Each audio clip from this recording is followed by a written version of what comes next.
It's Ripset wrap-up time. Ripset wrap-up time. Ripset wrap-up time. Time to wrap up Ripset round 7.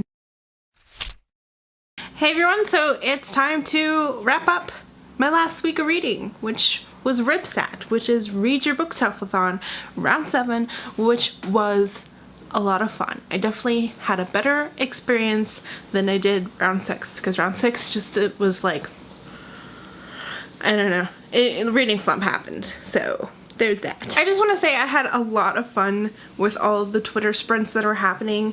There was a few people I wanted to sprint with, like some of the hosts, like Becca the book reviewer, but I've noticed she tended to do some reading sprints while I was sleeping, most likely like the wee hours of the morning when I was supposed to be sleeping, like 5 a.m. So I don't think I got to sprint with her at all, but definitely other people loved sprinting with, like Miranda and Naomi and other people, and I just had a lot of fun. My Twitter exploded in the last week. It was just like likes and retweets and new friends and conversations with people about the weather, like snow and spiders. That it happened. So the very first 2 days of Ripset I have off of work. I didn't work at all. So the Tuesday I read entire book. I read all of Rebel Spring in like an entire day. I just read and read and read, and I sprinted, and this was really fast to get through as well. I found myself really getting into the book. Well, getting through the book anyway. I'm going to be talking more about these books in my reading wrap-ups, so this is just more about my Ripset experience than what I thought about the book. And like my TBR, I went on to The Night Gwen Stacy Died by Sarah Rooney, which is very, very interesting read. Like, I like this. I gave it like a 4 out of 5 stars, but it is so complicated to try to explain what the heck this book is. It just can't explain it. It's one of those books, you just need to experience it. There is no explaining it. I managed to read this in a couple of days.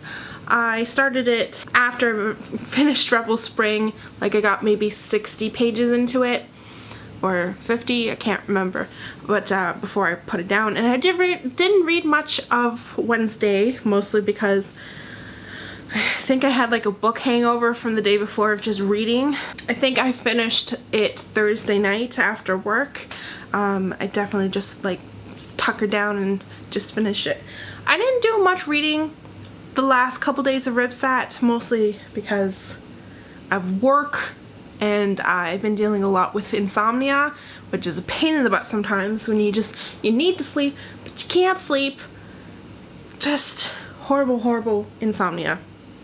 Just saying. I then picked up Frostfire by Amanda Hocking, and I read the prologue of this, but I decided to put it down because this is in the world of the trio. I want to say the trio, and there is a whole nother trilogy set in this world, and just the feel of it, I think that a lot of the world building was done in those books, and you're kind of just thrust into the world building in this, so I felt like I was missing something. And like I said, I just read the prologue, but I'm just like, okay, I'm missing something. So I think I'm gonna check out the other trilogy in this world before I read this book, just so I can get a better reading experience out of it. Then I tried picking up The Painted Bridge by Whitney Wallace, and I just wasn't feeling it right now. I read like the first chapter. I didn't find I was getting attached to the story at all. Like, I was very reading it on the surface, and when I read on the surface, I feel like I need to put a book down and come back to it at a later time. So that's what I did. So I still had a few days left. I think this was Saturday that I decided to just pick up whatever I wanted to read, or Friday. It could have been Friday. So Friday or Saturday, I just decided I'm just gonna pick up whatever I want to read. So I picked up Uprooted by Naomi Novak, and I'm about 60 pages into the book so far, and this is very interesting read. It's hard to get into I'm finding anyway. So I'm not done this yet, obviously. I just said I was 60 pages in, but it's something that I'm going to continue to be reading. Hopefully I'll finish it by the end of the month. And then I've been watching videos, and I watched a book haul from Ginger Reads Laney, and she hauled like an enormous amount of urban fantasy books, so that made me really want to read some of the series I only have like 1 or 2 series that are considered urban fantasy. So I picked up Stormfront by Jim Butcher, and I'm on the 6th chapter of this, so I'm reading this currently as well. And these mass-produced paperback books, they're so small in your hand. Like, they're so tiny as compared to like paperbacks like this. It just like fits in your hand. It's so cute.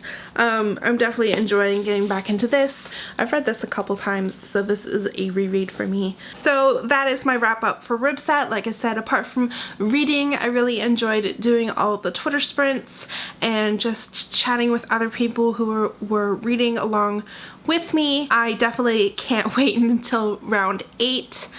The only reason why I didn't like move on to the books of my bookshelf was that a lot of these books I've read already or tried to read, and I was just not feeling it. So like all this is just like, oh, I've read those. Well, some of them, or I'm just not feeling right now, and I know that's not the spirit of Ribsat, but oh well. Let me know in the comments below if you participated in Ribsat. I am contemplating doing the Rainbowthon coming up February 7th to the 14th. As you can see, I'm pulling a slight TBR right here. I'm working on the yellow, which, you know, it's too bad I'm reading this now because this could count for the yellow. If you don't know what the Rainbowthon is, I'm going to leave 2 videos in the description box below. Like I said, I'm still not decided whether I want to do another marathon, but I want to read them books. That's all for me for now, and I will see you guys in my next video. Bye!